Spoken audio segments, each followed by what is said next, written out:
If you were to look up the search term Fuji X100 Mark VI low light, you're probably going to come to the same conclusion that I did, which is a lot of people are using the Fuji at night, but not really in the dark.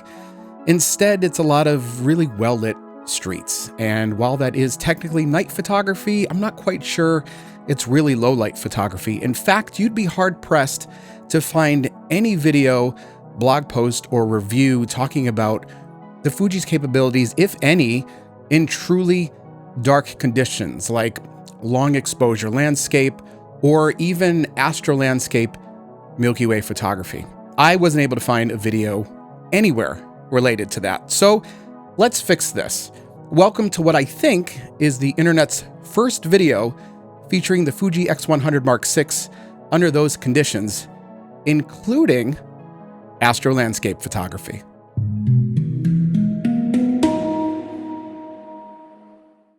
My name is Tim. I am a night photographer based on Cape Cod. And to be upfront with you, I am a Pentax K1 shooter. I love my Pentax camera, but it is heavy. It's a beast of a camera when you throw the 15 to 30 on there. And it's not always convenient to take on those trips where you want to have the ability to photograph, but maybe it's not a photography specific trip. Well, that's where the Fuji X100 series came in. In my world, night photography fits into three primary categories. The first one, of course, is street photography, where you're walking up and down fairly well-lit streets or urban areas, handheld wide aperture, higher ISO image stabilization, no tripod. The second one would be long exposure, low ISO photography on a tripod. So maybe this is out on a landscape, on a moonlit night, just something where you're going to let ambient light build the photo over the course of a few minutes. And then last is what I would consider to be dark sky photography. So that is where the backdrop is primarily stars. It doesn't have to be Milky Way. It's just devoid of really any ambient light with the exception of whatever nature is throwing at you and maybe some brief and very targeted handheld lighting. The purpose of this video is to answer the question, could someone take a Fuji X100 Mark VI and get great shots under all three of those conditions? In other words, photos that you're happy enough with to think, I don't have to go back with a better camera later and try again. One and done. I will be illustrating each of those with lots of sample photos, and each photo from the Fuji X100 Mark VI will have in one of the corners of the image somewhere the settings that I used for that shot. So if you're interested in trying to build something similar or experiment, you'll have the information you need. I'll also be using my Pentax K1 images as a reference point here and there. Each of these three sections will be between 3 and 4 minutes in length. The sections are street photography, low ISO long exposure, and Milky Way / astro landscape photography. So let's get into it. For quite a number of years now, we've had other cameras, iPhones, Galaxy devices that have done really well under these environments. And that's not to take away from how well the Fuji X100 Mark VI treats this environment. However, it's not that heavy of a lift for any camera coming out now to be able to accomplish this. Still, the results are fantastic. I enjoy the aesthetic of nighttime street photography. It's not my main interest, but it can provide a quick hit of night photography when an opportunity presents itself. I recently made a few trips to the small town of Boulder City, Nevada, which offers a lot of fun compositions full of retro vibes and neon signs. There is something quite pleasing about the Fuji's results. Maybe it's the color science, the glass, or both. Indeed, photographing with the camera just feels fun. The rangefinder style brings back a retro, physical input that a lot of menu-driven mirrorless cameras lack. The images have a natural look, devoid of the telltale, over-sharpened effects of the iPhone or Galaxy device that need to be cleaned up later. I find that image stabilization is most useful when extending an exposure just a little bit in the hopes of capturing the motion blur of a person or a car, but maintaining the sharpness of a static background. This is the only type of night photography in which I am comfortable using autofocus, as long as I am using the Fuji. My very capable, somewhat elder Pentax does a good enough job, but I find that I have to keep checking between shots to ensure it achieves focus. After having shot for several nights along streets like these, I have confidence that the X100 will get the focus without me having to babysit the results. For street photography, I typically leave auto white balance enabled because it does such a darn good job. I may tweak it a little bit in editing, but I frequently leave it alone as the results are immediately great. You may have heard of a line of filters referred to as Pro Mist. These are designed to give the image a misty, soft bloom around light sources. This can often be used to simulate a dreamy, foggy environment at night. It is also used to soften daytime shoots of landscapes and especially portraits. They come in different strengths, with some of the most popular being 1/8 and 1/4 power. I picked up the latter, and I found that it was a bit too strong for well-lit areas like these. Still, the X100 Mark VI seems to achieve a little bit of soft blooming on its own. Dynamic range, even at ISO settings through 3200, is incredible. One could underexpose an image at a lower ISO, a shorter time, or a smaller aperture, and boost it in post-processing later without sacrificing image quality. This is handy if you are faced with some sort of restriction outside of ideal conditions.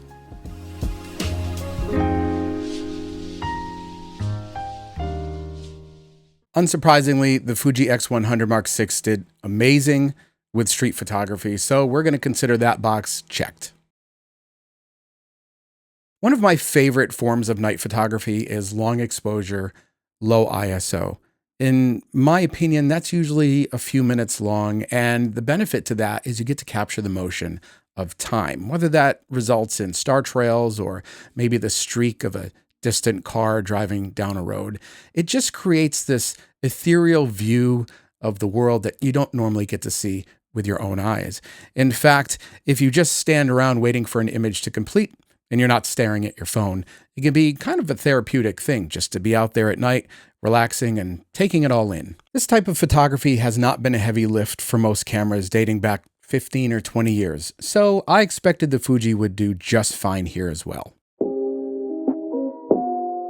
For this test, I took the Fuji out to Nelson Ghost Town, aka El Dorado Canyon, about an hour outside of Las Vegas. The conditions were perfect for such a shoot. We had a bright, waxing moon that was just a few nights away from full. The temperature was in the mid-70s with a light breeze. In front of me, I had an array of cars, trucks, and buildings from which to choose. My moonlight settings are almost always the same. I prefer f8 at ISO 400 and a white balance of around 3800 Kelvin. The only variable here is time. Depending on available light, I will shorten or lengthen the exposure as needed, but rarely find the need to change anything else.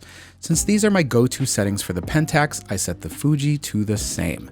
I made an ISO adjustment in a few of the images in order to take a shorter exposure just to compare the results. As I suspected, the X100 Mark VI did very well. Low ISO noise was just a little bit more apparent than what I might see on my Pentax K1, looking more like the grain of 800 as opposed to 400 with which I started. No matter, it didn't impact the final image or create any editing challenges. With a white balance set to 3800 Kelvin, the immediate results were quite good. The live view under moonlight conditions is very usable. In this case, I manually focus all of my shots by using a light on a subject and zooming in digitally. Of course, focus peaking is available, and this is up to the task most of the time. For night work, it is helpful, but best practice is to verify your focus by reviewing the completed shot every time. A 23mm fixed lens is best used when there is ample space to back up. Subjects that have breathing room are easy to capture with this prime lens. Interiors or tight spaces will obviously have some limitations. As a landscape and outdoor camera, a fixed lens is not a restriction in my opinion. Thankfully, you do not need a shutter release cable to accomplish long exposures with the X100.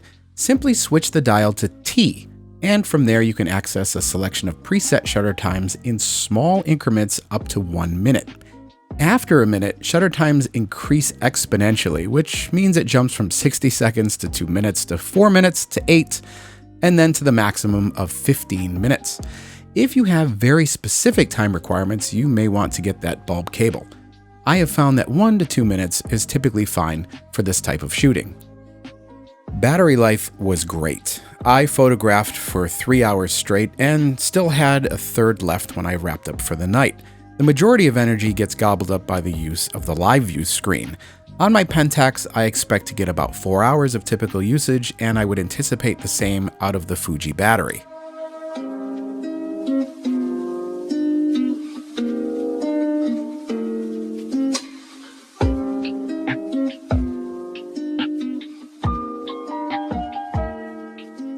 Overall, I was quite impressed with the Fuji's long exposure capabilities. The noise levels were very acceptable and very comparable to cameras I've used in the past. Dynamic range for editing was great, really required very little editing because the straight out of camera images were just very good.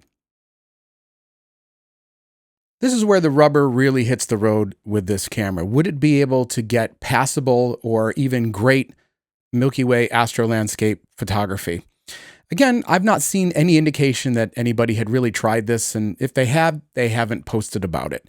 And I wonder if this is because for a lot of Fuji X100 shooters, this is just not something you would necessarily consider doing, or maybe nighttime street photography is the end point for most Fuji owners who want to do low light. How did it do? Well, let's find out. Of all the different conditions I threw at this camera, I was sure that high-quality astro landscape photography would be outside its grasp. Maybe I just assumed the worst based on my outdated assessment of small sensors and small cameras. And since I had seen 0 examples anywhere of this type of photography from the Fuji X100 Mark VI, I figured it was either because people already knew it couldn't do it or had tried and failed. The camera proved me wrong in very short order. I spent nearly 4 nights photographing the Milky Way over Joshua Tree National Park and the dinosaurs of Borrego Springs using only the Fuji. I was determined to get as many images as I could, and almost immediately I could tell the camera was excelling. So much so, I started to get the feeling that I was cheating a little. You mean I could pop this little guy on a tripod and get excellent Milky Way shots? Yeah. Noise at ISO 3200 was entirely acceptable. In fact, it wasn't far off from what I would expect from my full-frame Pentax K1. Before doing any editing, I applied AI denoise via Lightroom. A level between 20 and 30 is about all you need for these files. Pushing beyond this softens the scene a little bit too much and can also result in what I've been calling the spaghetti effect. This is the appearance of faint, white swirly lines buried in the star field that seem to pop up with the over-application of denoise. If you've ever pixel peeped your own images after aggressively applying this denoise, you will see it. As mentioned earlier, the X100 Mark VI files have impressive dynamic range, and it was the most obvious here. After having applied noise reduction, I was able to push the file 2 full stops before the quality of the image began to suffer. This is very much on par with my Pentax K1, and it exceeded my expectations. If there was one thing I could say was difficult about this camera, it was manually focusing in dark sky conditions. This may sound like a no-brainer, but it's not always the case, as some cameras have begun to introduce the ability to automatically focus on stars. This is not a feature currently available in the X100 Mark VI. Each night, I found myself in an area with other photographers, and good etiquette meant I shouldn't be blasting a light on something to get focus. When I couldn't illuminate a subject, I relied on the small star method. This involves digitally zooming in on any star visible in the live view and then turning the focus ring until it is a pinpoint or at its smallest. As long as I had a reasonable distance from the closest foreground subject, this worked. Is it foolproof? Nope. Does it work most of the time? Yeah.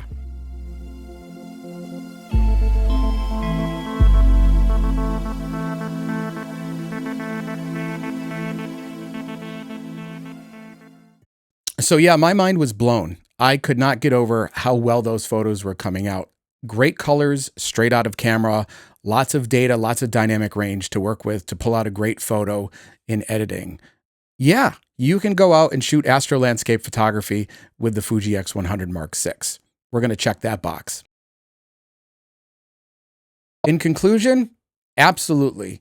You can check off all 3 night photography boxes here with the Fuji X100 Mark VI, and it's not even that it's passable, it's actually pretty great. Would I buy this camera strictly for night photography? No, of course not. There's plenty of other options out there. This is more for the folks out there who are current Fuji X100 Mark VI owners or prospective owners, to tell them, hey, you know what? You may have bought the camera for these other reasons, but just know that you can also do this as well. Or if you're going to buy one, it can also do this. It's a great all-arounder.